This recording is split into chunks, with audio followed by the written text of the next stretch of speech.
Ladies and gentlemen, welcome to Body Talk, political aspects of sex, gender, sexuality, health, and sexual and reproductive health and rights. My name is Jenni-Julia Wallinheimo-Heimonen. I'm a textile and conceptual artist. In this session, we meet 4 inspiring women whose fuel is inequality. First, we will hear about the greedy transnational forces that threaten even the human rights conventions. Then, we get to review how similar moral arguments the anti-abortion and pro-choice movement actually use in fighting each other. Then, we will take a look at the body norms and sexuality from the point of view of women with disabilities.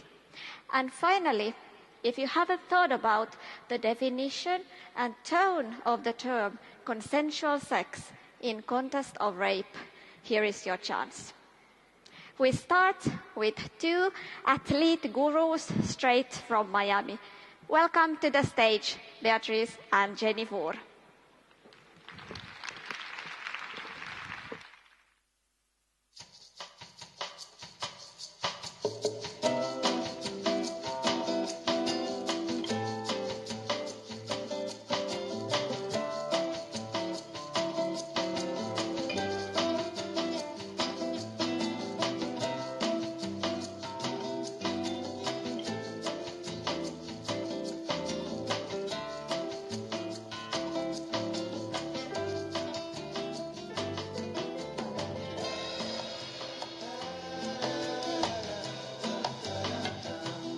My name is Beatrix. And together we are Beatrix and Jennifer.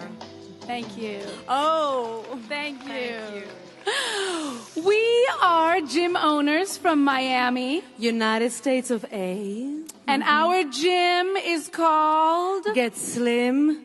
With the Gym Within. Yeah? All right.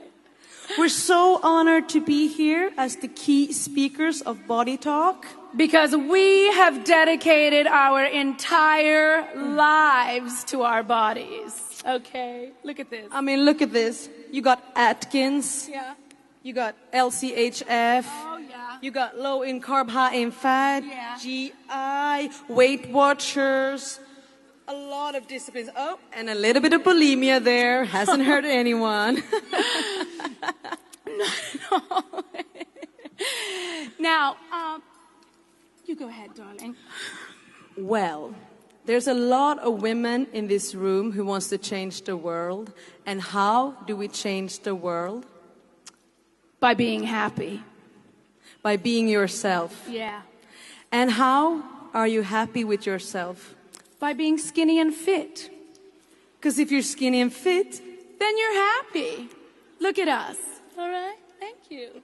Thank you. So we are going to share with you a little program that we have made up ourselves.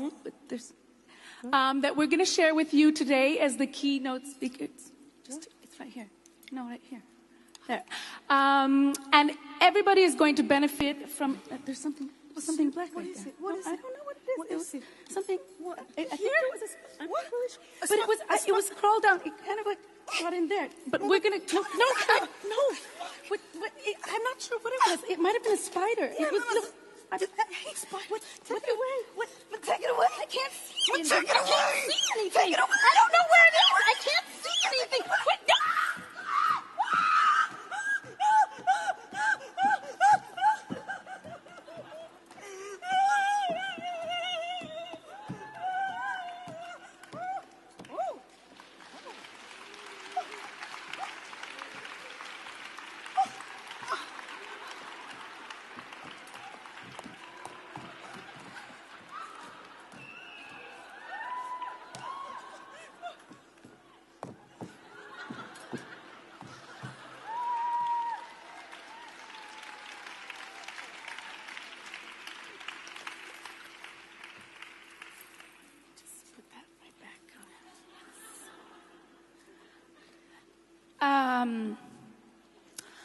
I think we're out of time now, so we'll be back. Gonna regroup.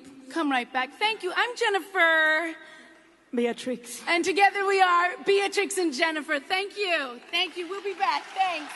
Thank you. Thank you. Bye-bye.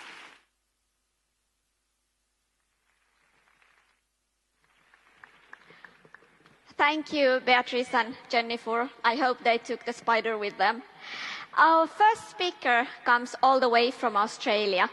Raven Connell is a professor at the University of Sydney and a sociologist best known from her studies about masculinity. Today she will talk about how bodies on the line, how do we contest the new market patriarchy. Please welcome Raven Connell.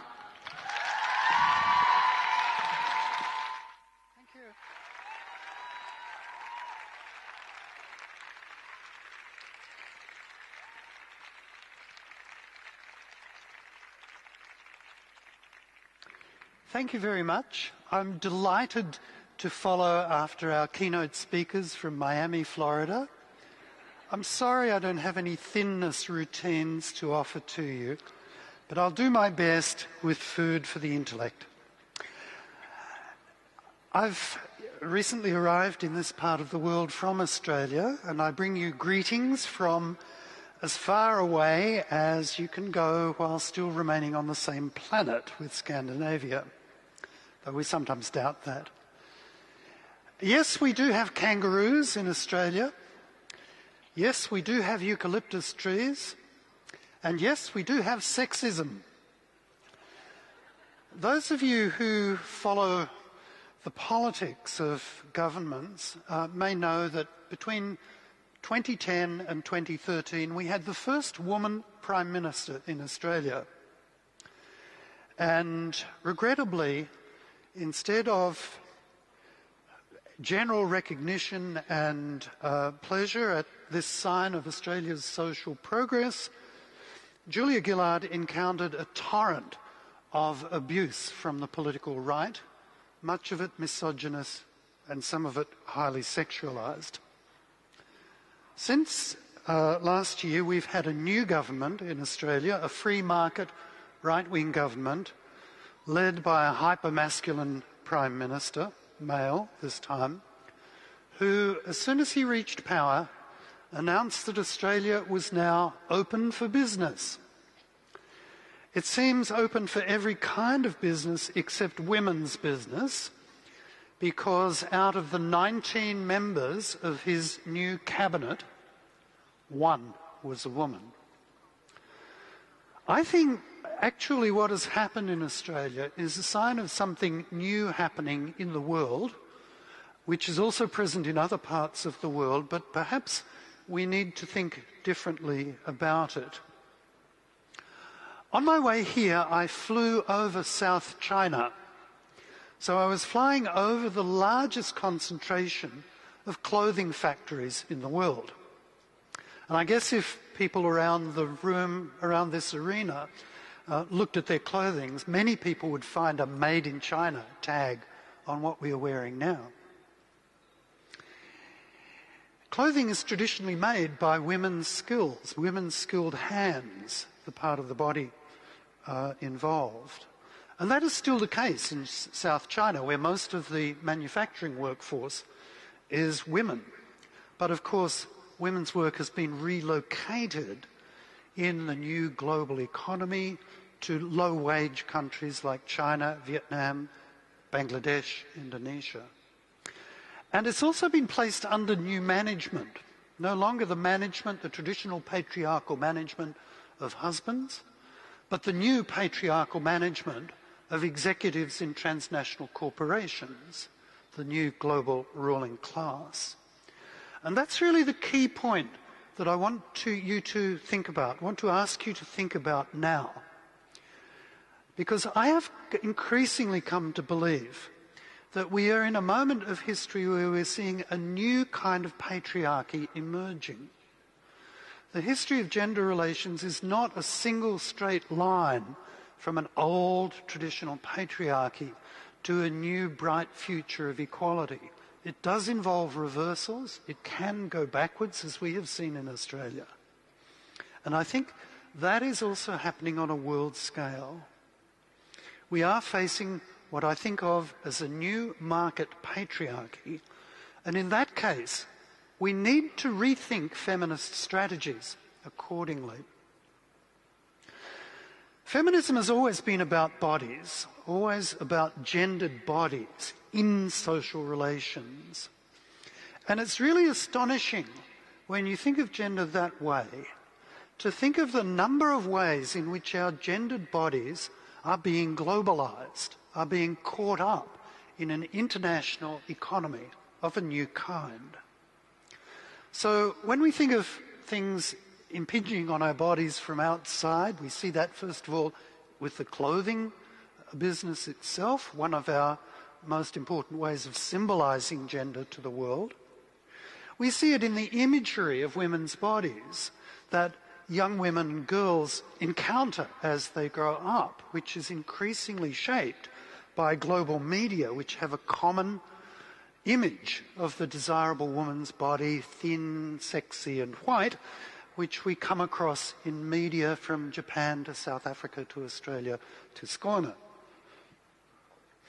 We also see a globalisation of relations between bodies. I won't talk about sexuality because that is on our agenda from other speakers, but I want to mention the importance of care relationships between bodies and how caring for children, for older people, is also becoming part of a global industry involving the migration principally of women workers and what feminists have come to call care chains. So, for instance, the Philippines, a poor country in Southeast Asia, which has literally millions of women workers gone abroad to do care work overseas, leaving children who have to be cared for principally by other women, relatives, grandmothers and so forth, at home. So you get a global care chain mixed up with new forms of global industry. We're also seeing new patterns of violence associated with the new global economy. I've, for some years, been involved with a solidarity group concerned with what Mexican feminists call the femicide in Ciudad Juarez, city in northern Mexico, where there's been a whole series of truly horrible murders of women.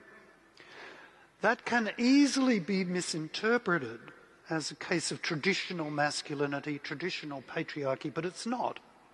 Juarez is a postmodern city.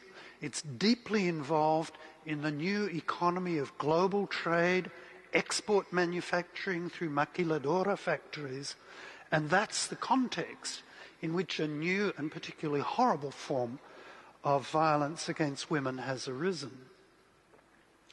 And strikingly, it's not only what's outside our bodies and between our bodies that is being globalised, it's also what's inside our bodies. Okay, cooking is the traditional women's work and a traditional form of care.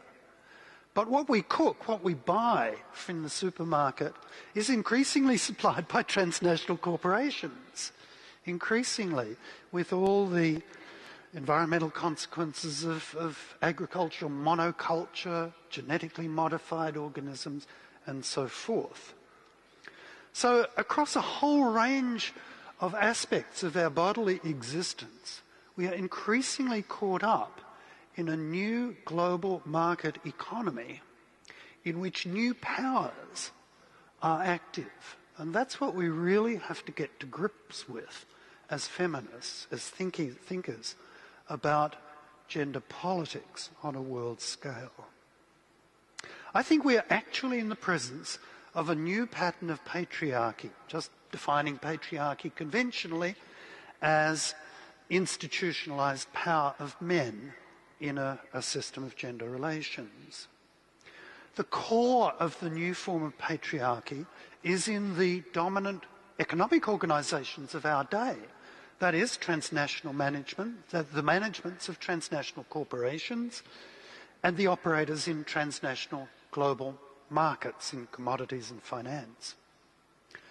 It's a striking fact that of the 500 largest corporations in the world, only 4% have a woman as chief executive officer. as top manager. That's the way the figure is usually put, and there's often a bit of a celebration that it was 2% 5 years ago, so we're obviously improving at a great rate. But the reality is that is 96% men. That is a deeply masculinized environment, competitive, ruthless, all of that.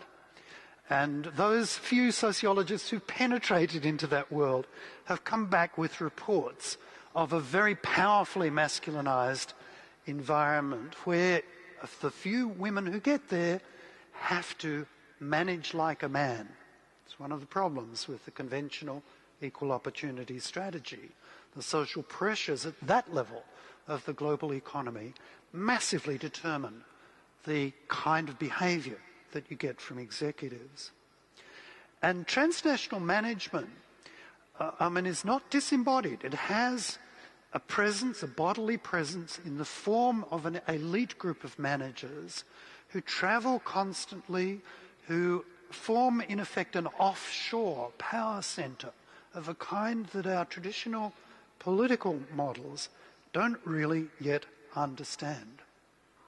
Their work is dependent on the alliance they've been able to make with a new kind of state elite in market-friendly states, whether authoritarian or liberal, both exist, and both from the point of view of the corporate managers are their friends. So we have the impact of a new global power structure in the restructuring of economies in the global north, to some extent, but most powerfully in the global south, in the dismantling of developmental states in the global south and the creation of economy of extractivism, which we see, for instance, in Australia at the moment, as well as in poor parts of the global south like Africa. And with this emerging power structure, this new pattern of economics and political power, I think many of the social movements which have been responsible for gains in social justice, including gender justice in the past, have in effect been outflanked by the new development of patriarchal power. I think that has happened to a large extent with the labour movement, in which I have a long history, and I think it is also happening with feminism. So it is up to us to think of new political strategies that might be adequate to this new scene we find ourselves in. Now, this will be a subject of a great deal of debate at the whole forum. I want to feed in just 3 points, 3 suggestions as my contribution to the discussion. First, it's immensely important that people from rich countries, whether in the global south or in the far south or in the global north, should be prepared to learn from the developing world, to learn from feminisms in the global south, and not to think that global politics simply means exporting models from rich countries to poor countries. The global south is in fact a rich source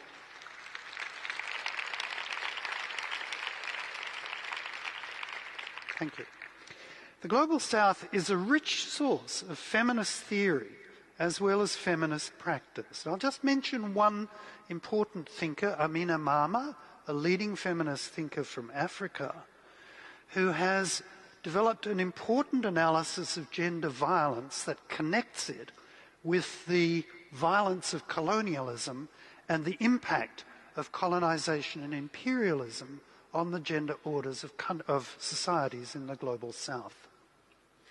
The second kind of strategy that we need to develop is strategies that are able to contest the effects of the market and sometimes indeed the creation of the market, since neoliberalism is constantly inventing new markets. We need to contest the precariousness of life on which market power constantly trades by assertions of women's land rights, a major issue in many parts of the South, nutrition guarantees, since the fear of starvation is an important issue, and income guarantees on whatever minimal level is practicable. The more we can institutionalize such guarantees, the better. And finally, we need to give new energy, I think, to solidarity politics. That is, to the kind of politics in which we, people who live in rich and privileged countries, are responding to the needs articulated by social movements and feminist movements in the global south. Kind of politics which has long existed, but which needs now, I think, to become the centre of global feminism. So I'm very glad to be with you to share these ideas. I think the Nordisk Forum is a great idea. I've been fascinated by the way it's worked. I think we in Australia can learn from it. And I hope that what I've suggested, what I've thrown in, will help you in thinking feminist regeneration, feminist renewal on a world scale. Thank you.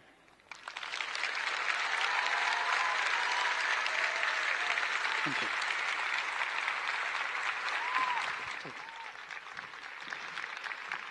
Thank you. Thank you, Raven Connell, for giving us a wider perspective to modern patriarchy. She will talk more tomorrow morning, 10:30, at Malmö Mässan Vigdis stage. And our second speaker comes from Norway. Mette Løkkeland is a gynecologist and obstetrics, and she will talk about the right to a blame-free abortion, blame, burden, and borderline morals. Welcome, Mette Løkkeland. Thank you. Thank you. It's a pleasure to be here. And we are, in the Nordic countries, we have some of the best abortion laws in the world and the best access to abortion. But what we still haven't got is the moral right to abortion. We are still pressured and put under moral blaming and guilting for having an abortion, and that's what I'm going to address. The female body is unique. It is essential for producing new human beings. And this is necessary to every society, and for that reason, women are under pressure for control by men and society. How, when, and who should be able to carry a pregnancy to term or have the right to terminate it? Are women really to be trusted to control this themselves? Norway got its first law on abortion in 1978, and I belong to one of the first generations to grow up thinking and feeling that abortion on request is an unquestionable right. We don't feel that it is a right that is threatened, something that might disappear, but it's not something you tell anybody. It still has its stigmas. And as an abortion doctor, I am a gynecologist, and in Norway we perform all abortions. I have never been harassed for performing abortions. Neither have I ever seen an anti-abortion demonstration in Norway. I've seen some photos of a couple of men with big beards. They used to roam the country 15 to 20 years back with plastic dolls and crosses, but they never had a general support. I thought of them as anachronistic clowns with no appeal to anybody, and not as a threat. That's why when I was at the March for Women's Lives in Washington in 2004 and saw the anti-abortion activists, I only saw them as a hilarious freak show. I just didn't take them seriously, in all my naivety. It was not until I was in Buenos Aires and went to a meeting with Women on Waves, the abortion boat from the Netherlands, that I understood what kind of threat these anti-abortionists really are. I thought I was just going to a peaceful meeting, my naivety again. There was armed police and a ring of civil police protecting the door. People were shouting, "Assassina!" murderer, pushing and kicking, and one politician ended up in hospital. And for the first time in my life, I have felt threatened that if I raised my hand and said, "I perform abortions," somebody would attack me physically. And that's when I lost my wonderful Scandinavian naivety. Though the right to abortion on request is not threatened as such in Norway, there are constant attacks to the abortion law. And in the last couple of years, we've had an enormous debate on the right to conscientious objection for general practitioners. This led to a massive public movement in defense of women's rights, and never had we seen that many women marching on the International Women's Day, March 8, as this year. We believe that it was the feeling of the law slipping through our fingers and our established rights being threatened that made so many people angry. People were defending the right to a blame-free abortion for abortions on request up to 12 weeks gestation. Just to let you know, people won against the Minister of Health, who withdrew his proposition in May 2014.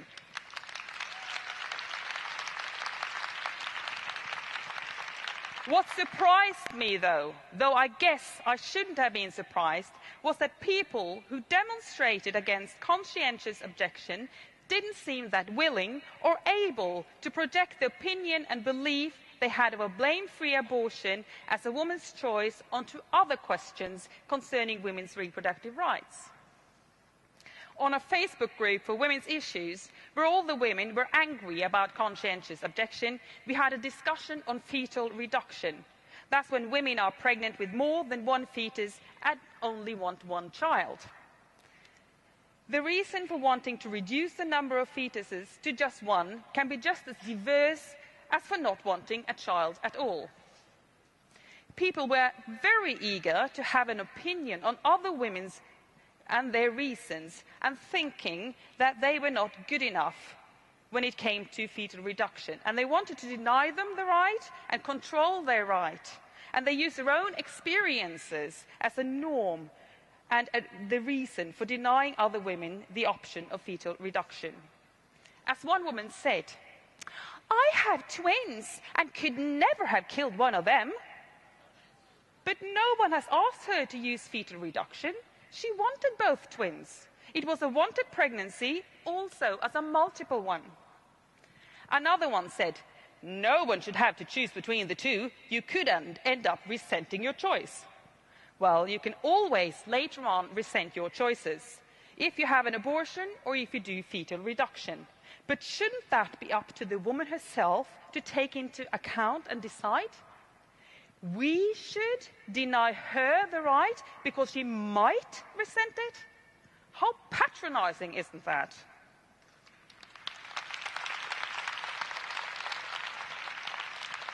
And another woman said, if she decided she wanted to become pregnant, she should know that the outcome might be twins and should take what she gets.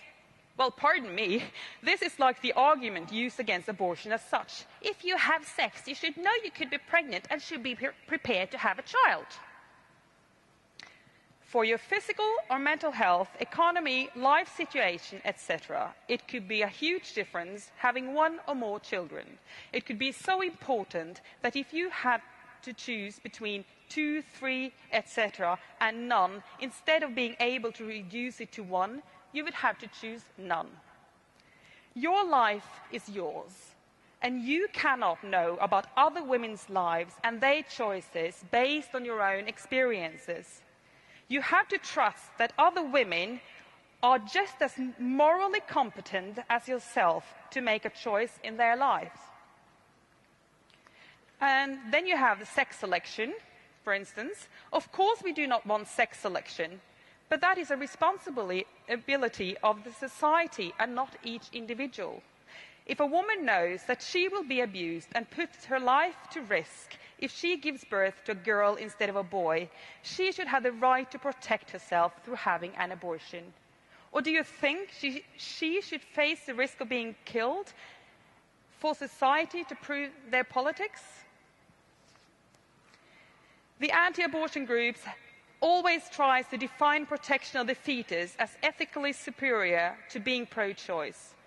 And in Norway, the doctors who wanted to use the conscientious objection against referring women for an abortion were called doctors with a conscience. But pardon me, I also have a conscience. And my conscience goes towards the woman and her needs and rights. My conscience is not of lesser moral.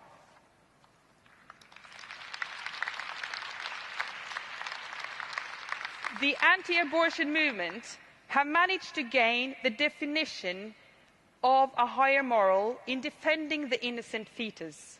And pro-choice activists are buying their arguments. We keep on saying that nobody wants abortions. We should try and reduce the number of abortions. Nobody likes performing abortions, etc. Well, when I do abortions, I feel happy that I have helped yet another woman, and that women are so lucky in Norway that they can have one, a choice. That is my focus. And just for your information, if we manage to prevent every unplanned pregnancy in Norway, that would be about 40%, a lot less people will be born, since only about 1 out of 3 unplanned pregnancies are unwanted. A society that wants to reproduce itself needs to accept a certain level of abortions to do so. But the bottom line is that you cannot force somebody to use his or her body for saving somebody else. At least that is what we are told in any other situation. You can't even force somebody to give blood for the sake of saving somebody else. It is only women who are forced to do this for the sake of the fetus, putting their own lives at risk in some cases. We need to have trust in women's ability to make the best choices for themselves, and to believe that being pro-choice is just as morally right as preventing abortion. The right to abortion, it's not just the lesser of two evils. It is the right to control your own life and body. And until women have a full and blame-free right to control what is in her body, she is not fully free and equal to men. Thank you.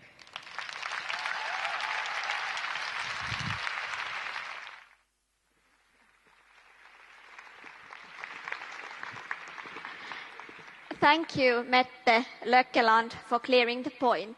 Are we able to know ourselves? Are our babies wanted or not? Our third speaker comes from Sweden. Maria Johansson is a freelance writer and a disability consultant, and she will be talking about women, disability, body norms, and sexuality. Welcome to the stage, Maria Johansson.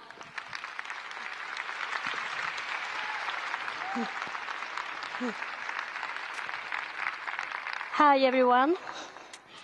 Imagine the little newborn child, the small mouth, the tip of the nose, the tiny fingers and toes.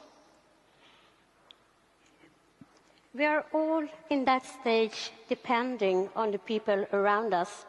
Our whole existence is based on that someone is taking care of us and raising us.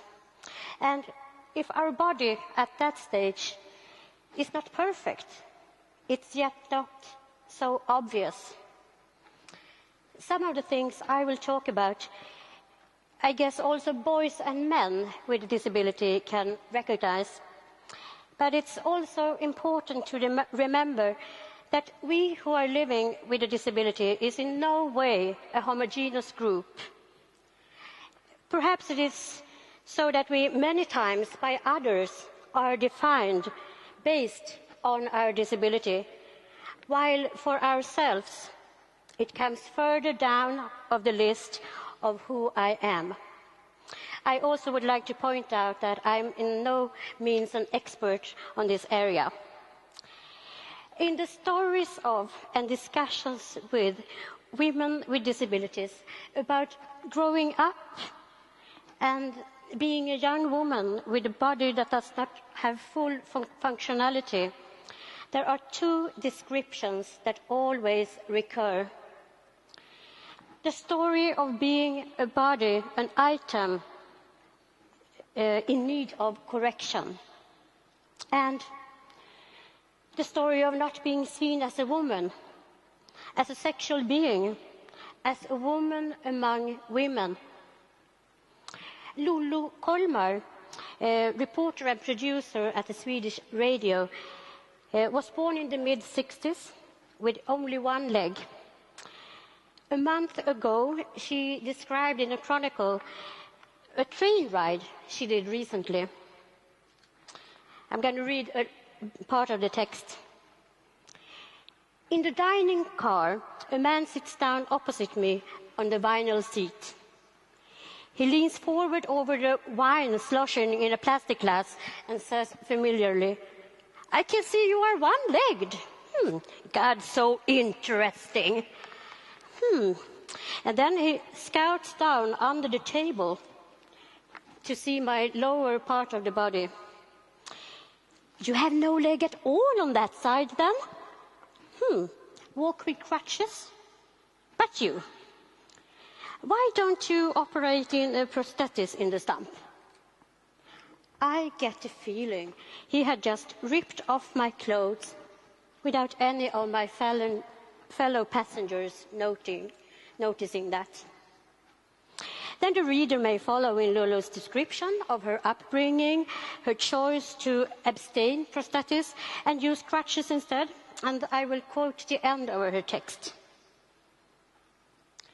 "He is in the midst of a vivid description of how my prosthetic leg will be screwed on a thread that is rooted in the hip. No one will even be able to see that I didn't have two legs from the start. He's florid and sweaty and gesticulating, so the buttons are likely to open. I think a lot of details also on his body could be improved. But I would not dream of going up to him unasked and propose corrections.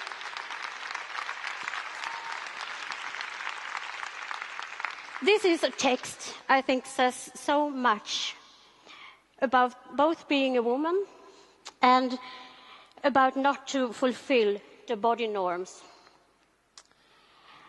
I wonder, is it the actual physical appearance that people react to? Or is it rather the link made to the restrictions as soon as a body is not fully functioning?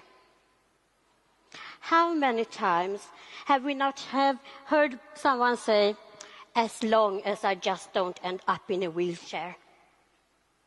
As if that would be the worst thing that could happen.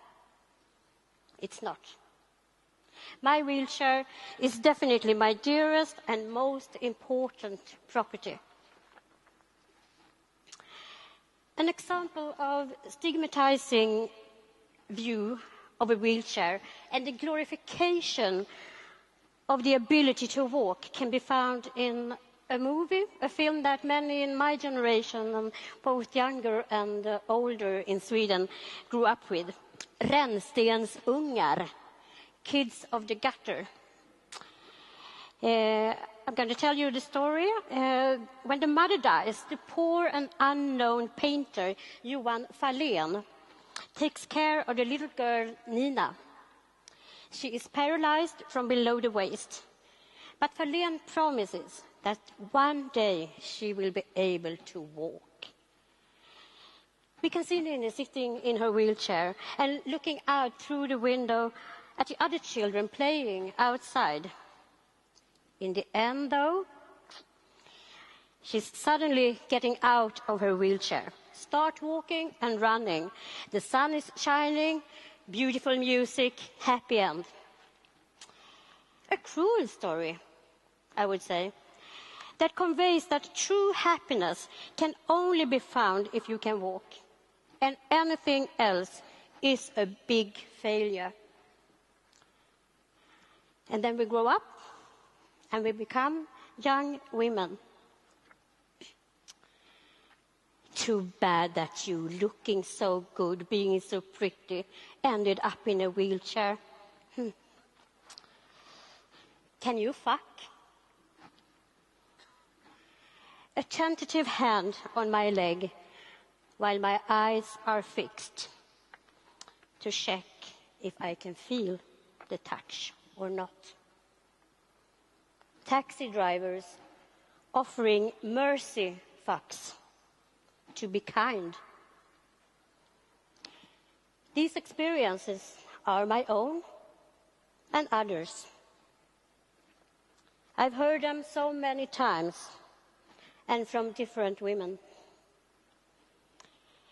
In 2007, a comprehensive study of violence against women with disabilities were made in Sweden. What struck me, in addition to the high incidence of threats of violence and violence, was also the analysis of why it takes longer before violence against these women are discovered or reported. Is there a glorification of a man or a woman living with a woman with a disability? Is that person seen as a hero, a Florence Nightingale, who does a good deed, rather than being one of two persons in an equal relationship where both give and take? Yes, I think so. I think that is one of the explanations. And then we are back to that it can also be very dangerous not to see someone as a sexual individual. So, let the girls with disability be girls and be children, encouraging independence in every way. Of course, as far as possible physically, but the mental independence is even more important. Being able to stand firm and to show respect and to require respect, to stand for their beliefs and to fight for their dreams. Being able to set boundaries and assert the right to control their body also in situations when help from someone else is necessary. In the feminist movement we see now, remember also women with disabilities. We are and we will be a part of the fight for the right to education, the right to be able to support ourselves, the right to a career, the right to get the help we need for our daily life in aid and personal assistance, the right not to be afraid of threats, assaults and harassment, and if it does occur, the right to seek help, the right to be believed by the police and to be received at the women's shelters, the right to be women among women. The fight is also ours, and we have a shared responsibility to highlight this, all of us. I want to conclude by going back to the picture of the little child with the same dreams and the same right to shape their future, regardless of gender identity, and regardless of disability. Thank you.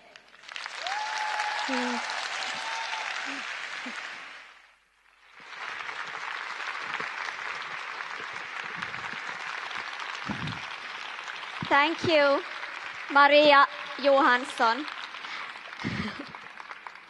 Thank you. It's interesting to think which has a greater impact on a person, disability or other people's reactions to it.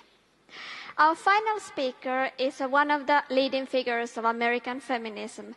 Katrin McKinnon is a professor of law at the University of Michigan and Harvard, and today she will talk about rape redefined. Welcome, Katrin McKinnon. Thanks. Thank you.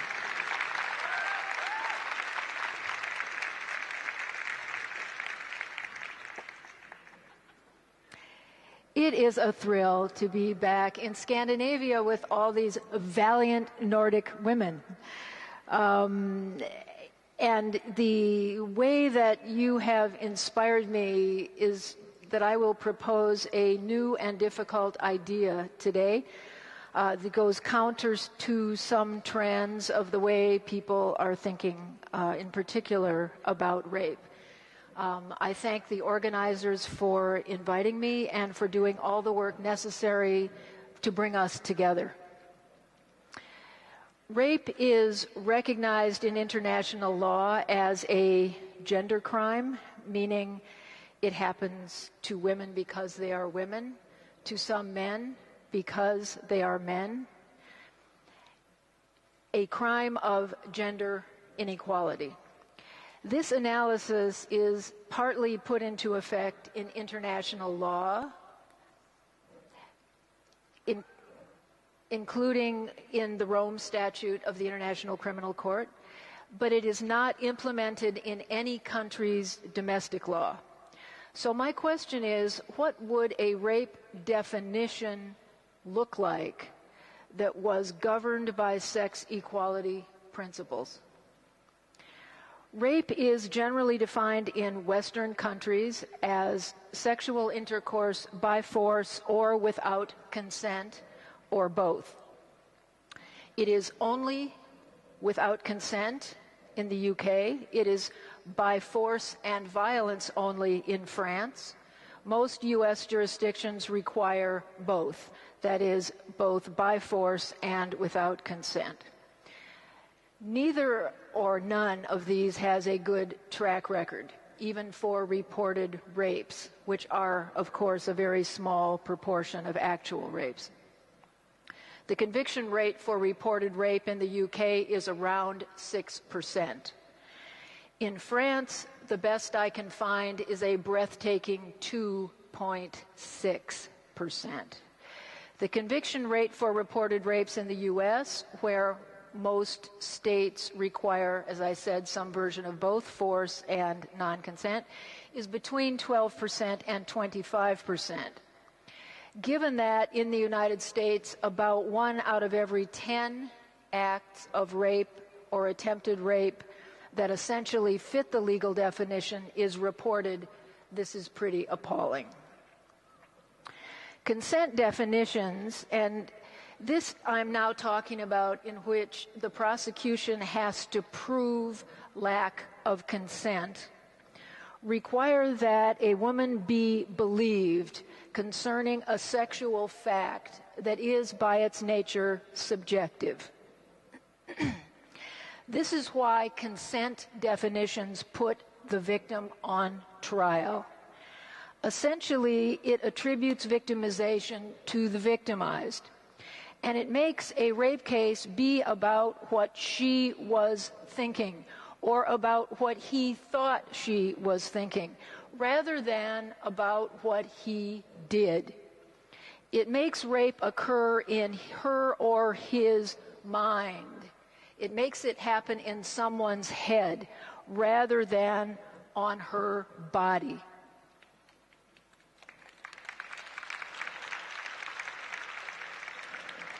It's therefore no surprise that in legal application, consent has been found when women are married, drunk, or drugged, repeatedly said no, were asleep, comatose, just seen to be raped by several other men, or consent has been deemed obvious when a woman is threatened with deportation or false criminal charges or loss of her job as a way to force sex.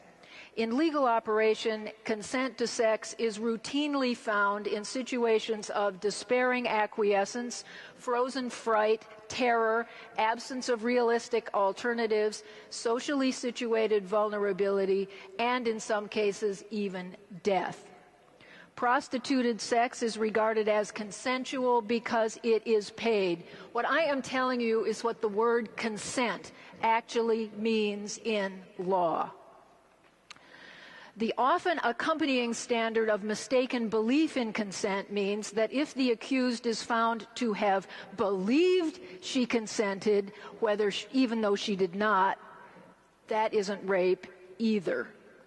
In societies saturated with pornography, a lead pipe over your head can sincerely be believed to produce consent to sex. It is no surprise that the rough sex defense has become increasingly used and effective. In other words, consent is often found in situations where considerable force was used, building into law the misogynistic assumption that women want to be forced into sex. The same assumptions tend to be attributed to gay men when they have sex with another man and claim rape. Assumptions that feminize him on a gendered basis. If sex occurred, her consent is essentially presumed on the most minimal of acquaintance between parties, and the survivor has to disprove it. Socially speaking, if sex happened, or if a woman had ever had sex before, essentially and especially with the accused, her consent is effectively assumed, and she has to then disprove it. Consent in law is consistent with economic, psychological, and hierarchical threats, so long as physical injury or life aren't threatened, for which purpose rape itself is generally not considered to be a physical injury. Now, consent as a concept was never designed to apply between two people in civil society. It was given its meaning in Western liberal philosophy as the basis for legitimizing the obligation to obey the laws of the state. Even as a fiction, it never envisioned equal parties. It exists to rationalize the exercise of dominant power over subordinates. Applied to sex, he is the government, she is the governed. Its purpose is to attribute and justify the obedience of the powerless to the rule of the powerful.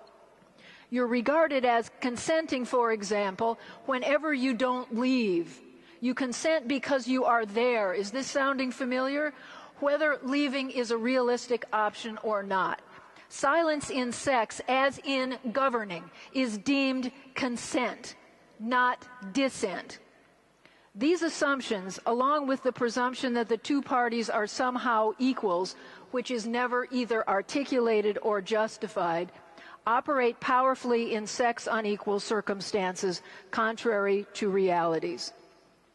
Now, legal attempts to correct for this social burden of proof, this assumption of yes, this women being walking consent, by adding additional words to make consent mean anything at all, such as positive, chosen, affirmative, autonomous, informed, conscious, freely given. You have to add all this on to the front of consent to make it mean anything, cannot be relied upon to overcome its basic meaning.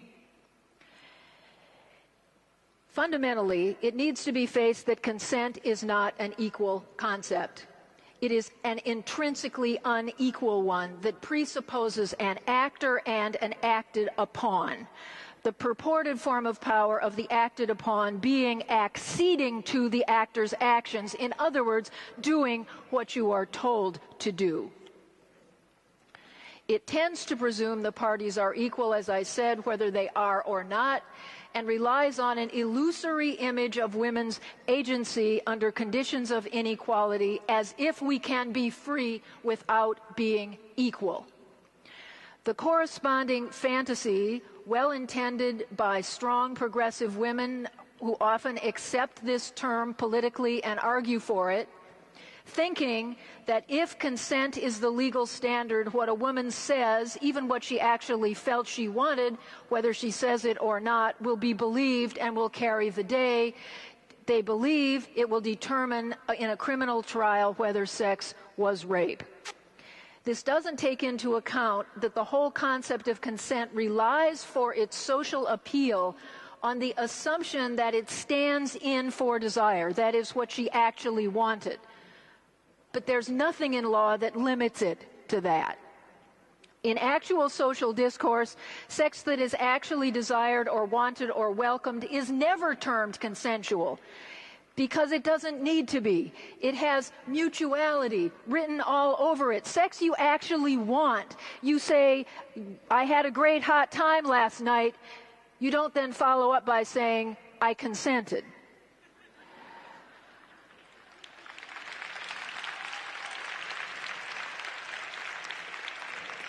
Although the European Court of Human Rights and the CEDAW Committee have both been telling us that consent is the core of an equality approach, for these reasons of theoretical principle and legal practicality, it isn't. What it is unintentionally endorsing a active-passive model of sex and the social conditioning to trauma and acquiescence that goes with it. And it is a pathetic standard of equal sex for a free people.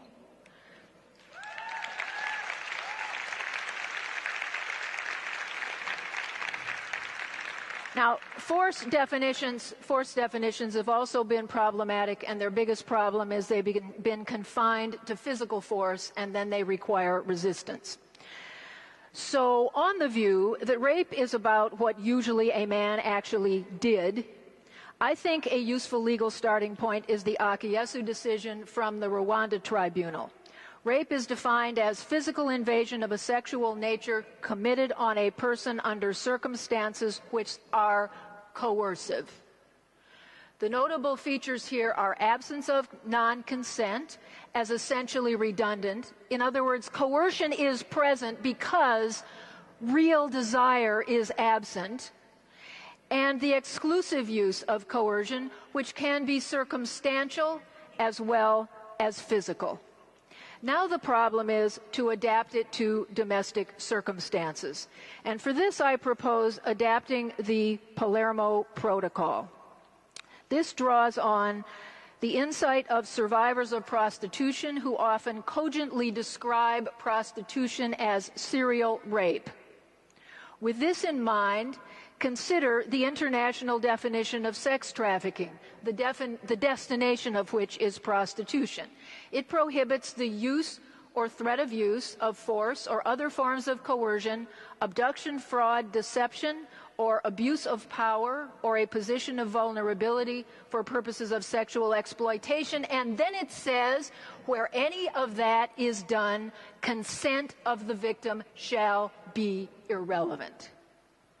So I'm proposing rape redefined. Take the best of the international definitions, the insights of prostituted women, who, by the way, know everything, and redefine rape domestically as a physical invasion of a sexual nature under circumstances of threat or use of force, fraud, coercion, abduction, or the abuse of power, trust, or a position of dependency or vulnerability.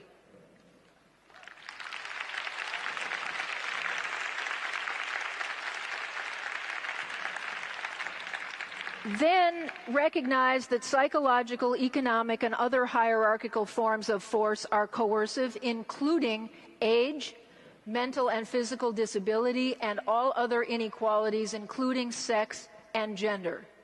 Add in, a vulnerability includes drunkenness, unconsciousness. Inequalities would be recognized as a form of coercion when mobilized to force sex in specific interactions. In other words, for a criminal conviction, we need to show the active exploitation of the inequality, not merely the fact of it. And then where any of the listed means are used, the consent of the victim would be irrelevant.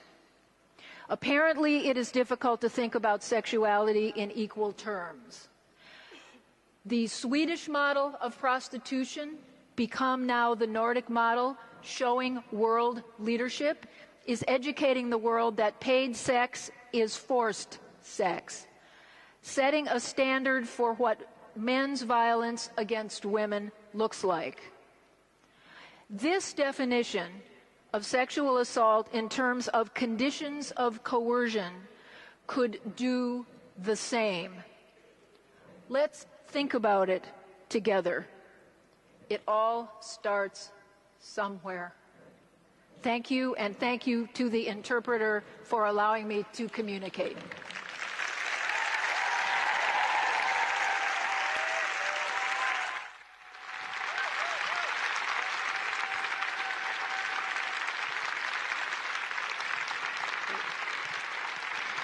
Thank you. Yes. Thank you, Katrin McKinnon. It's shocking to understand how the law is written to protect the rapist point of view. Now I will invite all of you here so that we can discuss about solidarity and violence. Raven Connell, you had interesting proposals such as combining the resources of North together with the strategies from the rest of the world. But the wealthy interests, if they have captured power in media, in politics, even in universities, how can the thinkers from the global South catch our attention and get us excited about understanding their wisdom and creativity? It's a huge question, and there's no single or simple answer, of course. I've suggested that one of the important elements is a willingness on the part of activists and movements from the North actually to learn from experience from the South. I mean, that's easy to say. It's not always easy to do, partly because the knowledge doesn't circulate so easily from south to north as it does from north to south. That's a basic fact about our economy of knowledge. But with diligence, with care, we can actually make those connections and get the knowledge circulating in a much more democratic way. That's one kind of step. The second kind of thing, which I think is very important, is to use the kinds of connections that already exist in movements for social justice, in movements for environmental protection and so forth, to form alliances between movements. I think, for instance, there's a great resource for women in the international union movement, which is still very largely appreciated and underused, but which is tremendously important to working class women in most parts of the world.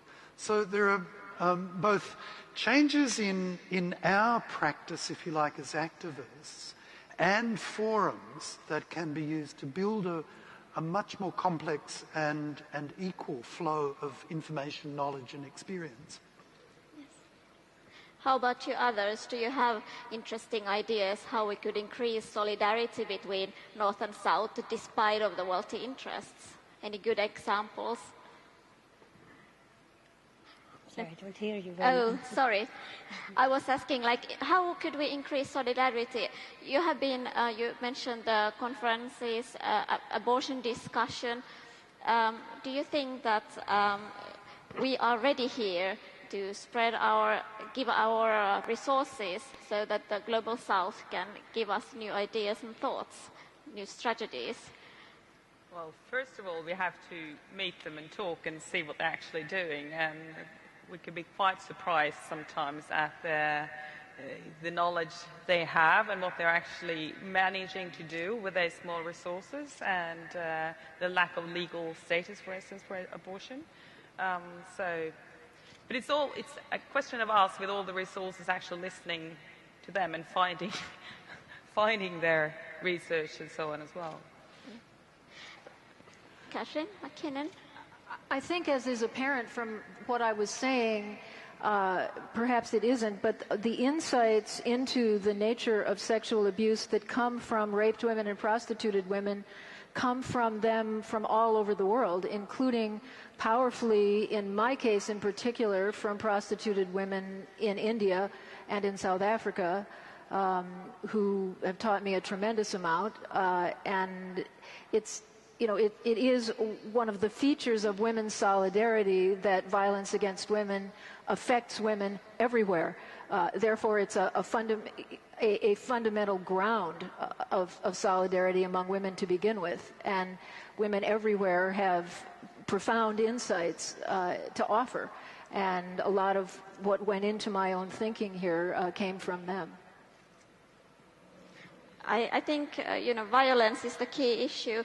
I was thinking to ask you that your definition of rape will be a huge improvement, especially for women in the most vulnerable groups, such as women with disabilities. Yeah. But could it be combined with some kind of deterrent effect in penalties without giving victims the impression that some rapes are more serious than others? I mean, rape is a rape, but how can we stop men attacking the women in most vulnerable groups? Do you have any good ideas? Well, that would depend a lot on the way sentencing is done in specific countries, and every people devise and develop their own ideas of how they want to implement their particular laws. But what is, it seems to me, possible to do here, and is actually done in some instances already, in some places where some versions of parts of this idea are already being used, is when people's particular vulnerabilities are taken advantage of, there are higher penalties for sexual assault against such people. I mean, even in quite horrible places like the United States, they occasionally, and in fact quite regularly, do this.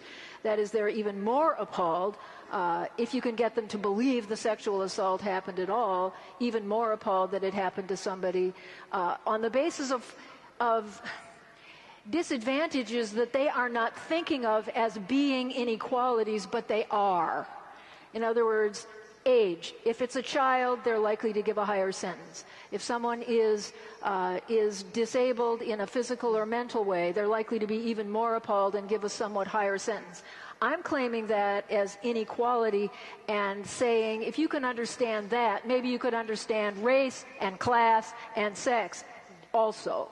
But those specific vulnerabilities, which we even know statistically place people in a position to be violated even more frequently, often do result in higher sentences. Yeah, but I would think that this proposal would heighten both social and legal sensitivity to that, because it defines the whole injury in terms of, this says that rape is a crime of inequality. And that's what hasn't been said. And so when you bring those inequalities in, but also when that goes out from the legal system into the society, it defines it, in a new way. Yeah. Thank you. I was told to change seats with you so that I'm not turning my back on Maria, if you don't mind. Thank you. Yeah. Thank you. So I was able to see you the whole time, right? Yeah. And I you. Yeah, right. Now I have to turn my back on you to speak. Yeah, but let's go to Maria. How would you protect women with disabilities against violence? I think it's important that we are aware and start to see and understand that we often really don't see women with disabilities as women, as sexual beings. That's the first, I think. That's very, very important. And then I think we need to educate the police and the court. And also, in Sweden we have a problem with lots of the women's shelters are not accessible. It's not possible to seek help there because when you cannot get in. That's very important. How about Mette? You are a gynecologist. How does violence appear in your work?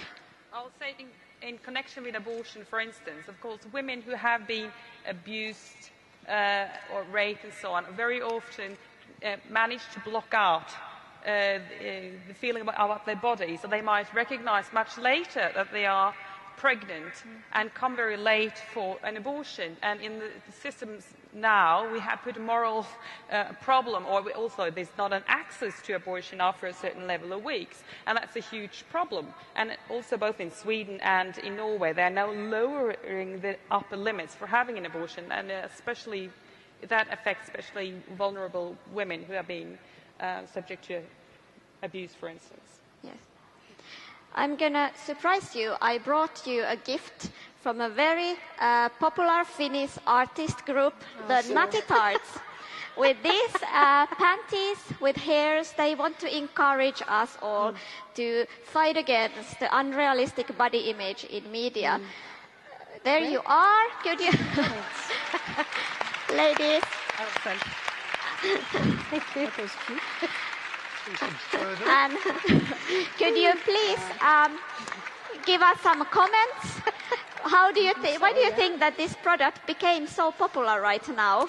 I think it's a reaction, of course, to even if you're old or adult woman, you're supposed to be like a child in your body, tiny and with no hair anywhere, not even where it's supposed to be, where it really should be. So, yes, I think they are very funny. Good. Yeah, they're great. Thank you. Anyway, And of course, as a gynecologist, I know that this hair has a purpose. Exactly. It protects you. thank you. But I would like to know, you are so inspiring women. What is your recipe for more solidar and equal world? You have mentioned now cooperation and solidarity, right to decide of our own bodies, making laws so that women and victims are represented. So could you give us some more ingredients? Well, on the one hand, the soft and nice part of sharing each other's experiences, learning from each other, emotional solidarity, if you like. And on the other side, sheer bloody-minded militancy and willingness to be there physically in the face of oppression.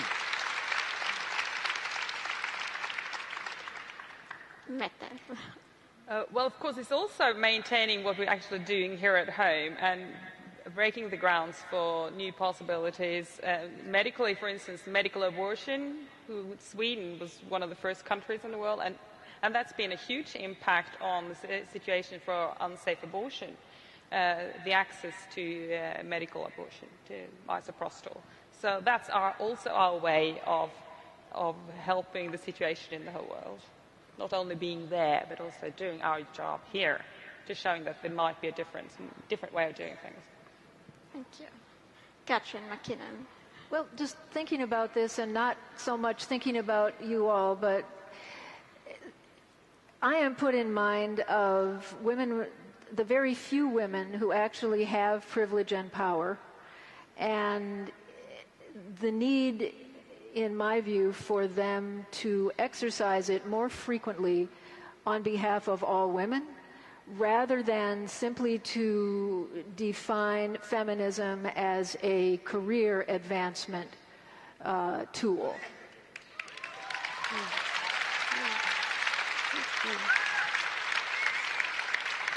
And Maria. I think that all the movements of equality, the different kinds, should work together and get inspired by each other. I think we can come a long way if we be better on that. I think so. And to be aware of that, I think that's more. There is more that connects us than differ us. Yes. I want to thank you all wonderful ladies for this discussion and this opportunity. Thank you for being here. Thank you for sharing your thoughts. Thank you. Thank you. Can I have a pink one? Thank you. Thank you. Oh, this is so nice. Thank you.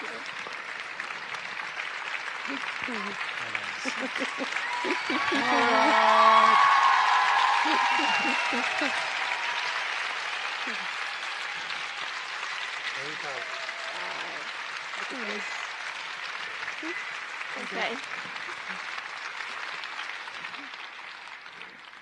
Thank you. And I will now call Beatrice and Jennifer back on the stage for their final show.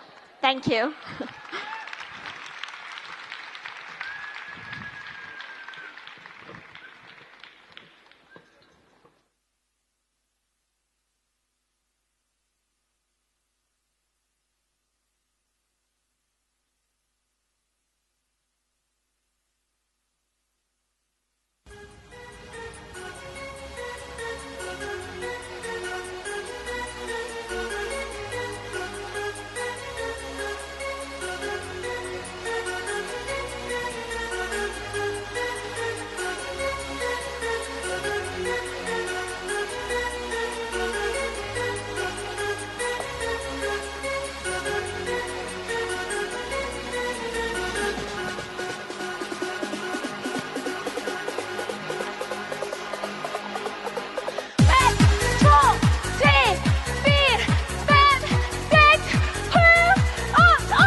skinny children in Sweden. I love it.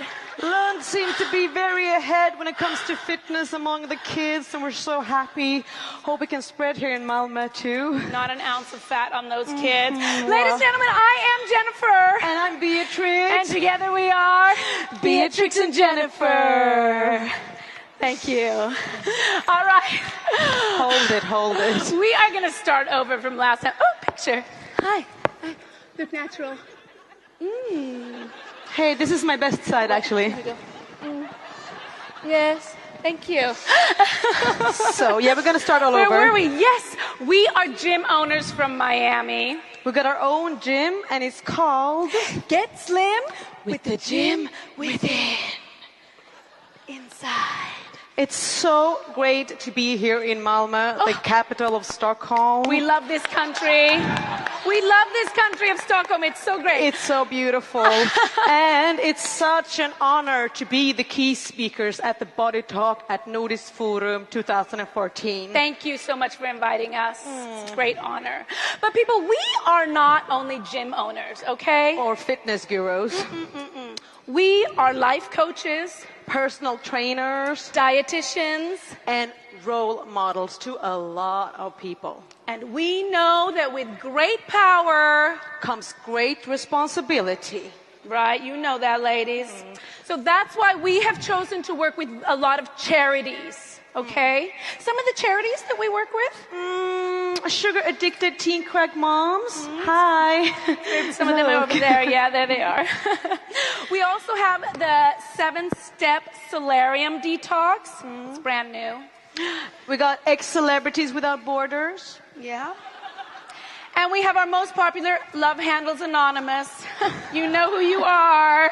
Some of you here. You can also call one of our hotlines. They're open 24/7. It's a spray tanning overdose hotline. 1-800-555-6666. Yes, or if you want to donate to any of our causes, you can donate to victims of hair bleaching. That's such a sad story. It's a bad scene. Okay. Anyway. Ladies and gentlemen, we are here because we have developed our very own charity. Yeah? We're going to share it with you today. And because we know, as women, we don't make as much money as the men. So that means you're a bit poorer, okay? That's true. So we've created a charity specifically for women, and it's called Just Because You're Poor Doesn't Mean You Have to Be Ugly. Yeah. Okay? Right, yeah? How about that? Finally, someone taking responsibility for that. It's our gift to you. So the first one, Beatrix, is called Botox for the Poor. Okay? Those of you who do not have, you can't afford the Botox that you need on a weekly level, yeah? No problem. What have you got here, Beatrix? This is just toilet paper. Almost everybody can afford that. But if you can't, you can take some here from Malmö Arena. They won't notice. They have a lot here. They won't even notice. I'm just going to hand it out. You want to help me? Come on up. Actually, if you take this and just pass it around. Pass it around, you know. Fantastic. I'm going to do a little demonstration here. Jennifer is doing a demonstration. Here we take just a tiny bit. You don't need a lot, okay? Even if you have those lizard lips like Clint Eastwood, you don't need them. Not too much. Take a little bit. Lick your lips. I'm sorry here. I see some of you under 25. You'll need it one day, so listen up, okay? Perk your ears up. Lick your lips. Put it inside. You have the snooze in Sweden. You know, a little bit like this. And then? Oh, my God. Oh, my God. Thank you. Thank you. Are you smiling? I am. Are you sad? I'm sad. Are you upset? I'm very upset. Look at that. All the emotions in one. It's perfect. You know? Thank you. Thank you. I feel so good. Costs you nothing. All right, moving right along. Our second program is called Thank you. Surgery on the Go. We are busy women, right? We do not have so much time to get the surgery, go to Tehran, come back, be in the dark for like 2 weeks, and then come out with the new. We have a solution for you. And if you don't have so much money, you can just take this. It looks like this. You can buy it at the pharmacy. Even though the pharmacy just sell makeup here, you can still find some of this if you ask. What is that? It's normal skin-colored tape. Okay? How much did that cost you? It costs 32 krona. Oh my goodness, that's so cheap. Yeah, okay. Okay. And I've just prepared a little bit here already. You want me to hold the bag? Yeah, you can hold the bag. Okay. I need you to take your glasses off. Okay. Oh my goodness, it's so bright. Oh, hi everyone. It's quite important to have a friend when you do this surgery on the go. You don't want to hurt anyone. Okay. First, we don't want no wrinkles in the forehead. It makes you look old. Bye-bye. There you go. Yeah. Oh. Yeah, that feels good. Look at that. And then I'm just going to do... This one can be good if you go into a job interview and you don't really like the work that you're going. It's called the instant smile. Okay. Okay. Oh, yeah. That feels good. Or if you're going on a date and you're feeling a bit, having a fat day or a wrinkly day, just put it up here. Put some powder on, and he won't notice you in the dark, Oh, look at oh my goodness. I'm like not even smiling. I know, you're not even smiling. Do you know how many muscles I'm working out? Oh my God. Oh my God, it feels so good. Then I prepared a really long one here. So here you need to think about, actually, you have to remove the fake hair before. Okay. Oh yeah. Don't let it get tangled in your fake hair. Okay. So This here you fake go. hair. And I'm just going to put it here, Okay. and I'm asking her to hold on. Okay, I'll hold Is it. that fine for you? That's good for me. You feel comfortable? Yeah, I love it. Okay. Okay. That's where we Oh want my to go. God. Oh my God. There Oh. we go. Oh. Oh yeah. Oh my God. That feels so good. We're talking about ideals here. We're talking about how we want to look, okay? And this is costing you nothing. It costs 35 crowns, people. Seriously, you people in the back can't even see the They tape. can, because there's big screen here on the both Oh sides. my God. You want to take a picture of that? Yeah. I know. That's what we're learning today. Okay, I'm going to put my glasses back on because it's so bright. Look what happens, the effect. Oh my God. I just feel so tight. Okay. Now, ladies and gentlemen, this is the last point in our program, and this is very important for a lot of you. You know who you are. This one's called the ghetto tummy tuck. Okay? What do you have there, honey? This is just a roll of gaffer tape. I think it's the good quality, so I think it costs like 50 crowns. 50 crowns. That's Where did you nothing. get it? I got this one at Biltema. Biltema. Yeah, it's really good. So now this is a really good one for those of you women who maybe made the poor choice of Having a baby. getting pregnant. We don't recommend to get pregnant No, at all, no, actually. it's It's changing your body a lot. It's really bad for the body. So I'm going to do a demonstration on Beatrix. And now Beatrix, she's been working her whole life to the perfect body. She doesn't need the ghetto tummy tuck. But for demonstrational purposes, you will need a friend. Okay? Because this is a two-person tuck. And if you could just remove your bathing suit. Thank you. Don't be That's- alarmed, people. No. This is a perfect... I think they've seen some of this before. Oh, yeah. Okay. Okay, don't remind me. Yeah. Now I'm just going to ask you to lift your bling a little bit there. Yeah, just Thank put you. the bling in the bra. You don't want to tangle it up either. No, put the bling in the bra. And what we're doing is I'm just going to wrap her stomach here. And I'm just standing still here. I'm just kind of holding my breath, adjusting my waist to where I want it to be, and then just meditate with my root chakra in center. All right, so Okay. she's sucking it in. I'm sucking it in. That's perfect. And now the friend, I am just going to run around here, and I am going to get the... Now, I'm getting a great workout, okay? So this is really like something for the whole family. Yeah. If you have kids, They can join. your kids You can know. help.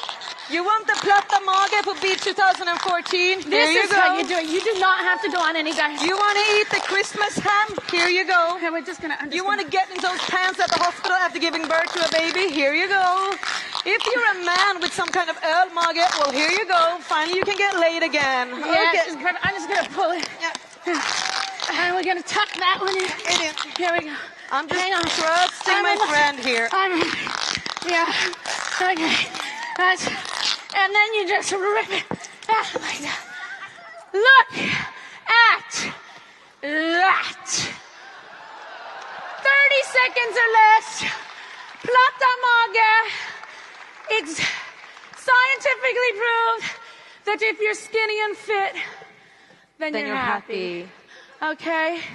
So this is a gift. From us to you. you. And a reminder to all you women, never ever stop thinking about the way you look or your bodies. What are you going to do with all that time, okay? What are we going to think about otherwise? Stay skinny and fit and happy. We love you. Thank you so much. I'm Jennifer. And I'm Beatrice. And together we are Beatrix and Jennifer. All right. Oh, my ring. I've done my bling. Bye.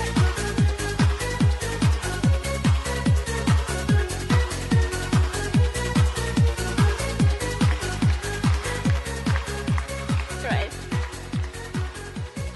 Thank you, Beatrice and Jennifer. Thank you for New York dancers. Now we're going to have a 7-minute break before the next session, Man Up, Men and Masculinities, that starts here 5:30. Thank you. Bye.